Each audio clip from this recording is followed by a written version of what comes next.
Aarangkada na ngayong araw, Abril 15, ang pamamahagi ng 2,325 na ayuda sa mga magsasaka at mga mangingisda. Ayon kay Agriculture Secretary Francisco Chula-Roll Jr., higit 4 na milyon ang mga benepisyaryo ang mabibigyan ng naturang financial aid. Tulungan niya ito para sa nasa sektor ng agrikultura, partikular na sa mga magsasaka at mga mangingisda sa gitna ng tumataas na presyo ng mga bilihin. Asa na? Si Secretary Laurel. Wala. Sige. Maganda umaga, Pilipinas! Si Calando Marquez ng presidente po ng Liga ng Transportasyon at mga operator sa Pilipinas. Calando, magandang umaga po sa inyo. Ay, good morning, Kong Angelo, at good morning sa yung milyon-milyon na nakikinig at nanonood sa iyong programa. Kasama kayong hindi sa transport strike? Yan po yung napagkasunduhan namin po isang araw pa hanggang kahapon po ay nag-meeting kami yung aming mga pampunuan sa mga regional at saka mga provincial buong Pilipinas. At yan po ay napagpasyahan ng 90% ay hindi po sasama. 90% hindi sasama, so at least may mga 10% din na sasama. Opo, yung sabi nila, yung iba, hindi na ho nakapag-prepare dahil napasok na po sila ng kalpintero, meron pong mason, may nagtulak ng gulay. Kaya mas minabuti muna nila daw doon sila yung 10% ho na nakausap namin kahit mga 2 araw. Kaya kami po ay minamabuti namin, Sir Angelo, na yung programa mo dito sa DCRH ay 90% ang LTAP po ay hindi po kasali dahil yung 10% ay nakahanap po ng trabaho na kalpintero, mason, nagtutulak ng gulay, nagtitinda ng isda.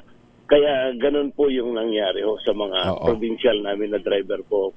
Ibig sabihin, Calando, matagal na silang nagtigil pasada. Hindi na sila kumikita, Sir Angelo. Kaya ayaw nilang pumasada na dahil nga sabi nila, ang pinaghahanap buhay na lang nila ay yung gasolinahan. Kaya minabuti po nila, Sir Angelo, na naghanap ng iba para mabuhay naman yung kanilang pamilya.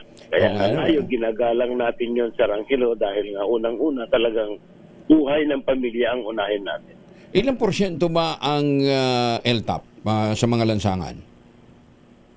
Siguro, kung hindi naman po pagmamalabis po ay mga nasa 20%. 20%. O yan, okay. Opo, sa jeepney, UB Express at saka tricycle po. And happy naman kayo so far doon sa mga subsidy na natanggap? Yung binigay kahapon po ay marami pong talagang natuwa naman sila dahil nga mayroon na pong 21 pesos na binawas doon sa presyo at mayroon pang 10 piso na ibinibigay kada karga ng kanilang mga legal na pampasahero. Kaya yan ho yung ating kasing inirekomenda, isa tayo sa nagrekomenda doon sa programang yun dahil nga bakit mo naman kakargahan yung namamasada na kolorom? Kailangan tignan po kung talagang nakaregister dyan o hindi. Nagbabayad ba ng buwis? Bakit mabibigyan ng benepisyo na hindi naman nagbabayad sa gobyerno kundi perwisyo sa mga legal na nagbabayad sa rangit. Teka muna, over the 21, meron pang 10 pesos. Opo. Ano yun? Yung 10 pesos, ikakarga din o i-rebate? I-rebate, kung gusto mong ikarga nila ho dahil po yun ay halaga nung ikinarga mo per liter, may bigyan ka ng 10 piso per liter po.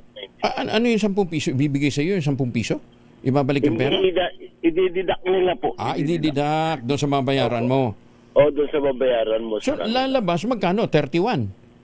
31 pesos ang deduction? Lumalabas po na 31 po. Dahil mayroong incentive na binibigay. Yan po yung inaprobahan ng ating gobyerno at saka yan po yung inilos kahapon ni Secretary Banoy at saka ni Chairman Bigor sa mga ibang lugar sa Metro Manila. Yung pilot area kahapon, 10 pa lang 10 gasoline station. Buong NCR ba yan?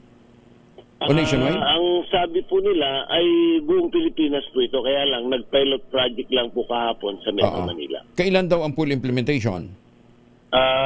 Yan po yung inaantay namin po. Pero marami pong natuwa dahil nga po nakabalik sila dahil alam mo naman, Sir Angelo, talagang mahal na mahal ang ating mga driver, yung kanilang hanap buhay, yan sa pagmamaneho sa public transport. dahil yan na po yung nilang pinagkatandaan. At saka ito open naman, itong additional na 10, pwede ito sa mga miyembro ng iba pang mga di ba, transport group. Lahat po, Oo, kasama open. po yung Hindi exclusive. TNTS, kasama ang UB Express, Jeepney, at kasama pa yata ng mga truckers at saka bus dito sa Rangila. Ayan. Siya, sige. Eh di, at least may masasakyan pa rin yung ating mga kababayan na gustong magtrabaho kahit na may transport group, may transport strike yung ilang grupo. Actually, sa Rangilo, nandito na ako ngayon sa mga kalsada. Nandito ako sa party ng Pasay Rotonda. At tinitingnan ko yung ating mga jeepney ay maganda naman yung takbo. Okay. Marami naman po ang bumibiyahe. Sige. Ingat ka, Lando. Maraming salamat, ha? Maraming salamat, Sir Angelo. Mabuhay po kayo. Si Ginoong Orlando Calando Marquez, ang presidente ng Liga ng Transportasyon at mga Operator sa Pilipinas.